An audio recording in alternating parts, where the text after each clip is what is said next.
We'll guide you through how to add captions in CapCut using the latest features. If you find this helpful, consider subscribing and liking the video. First, open CapCut on your desktop and import your video by clicking on the Import button in the Media panel.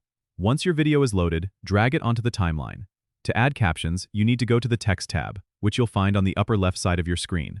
Click on Text and then select Auto Captions. CapCut will ask if you want to generate captions for the whole video or just a selected segment. Choose your option and click Create. CapCut will automatically produce the captions using its AI technology. After the captions are generated, you can customize them by clicking on each caption box in the timeline. This lets you adjust the text, change font styles, sizes, and colors to suit your video's theme. You can also manually edit any text that might not have been transcribed correctly by simply double-clicking on the caption text box. If you want to add effects or animations to your captions, go to the Effects tab.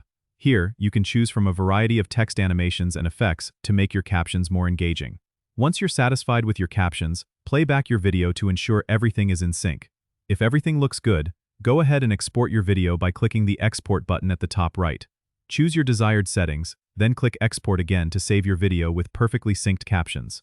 And there you have it. Your video is captioned and ready to share. Don't forget to subscribe and comment if this helped you out.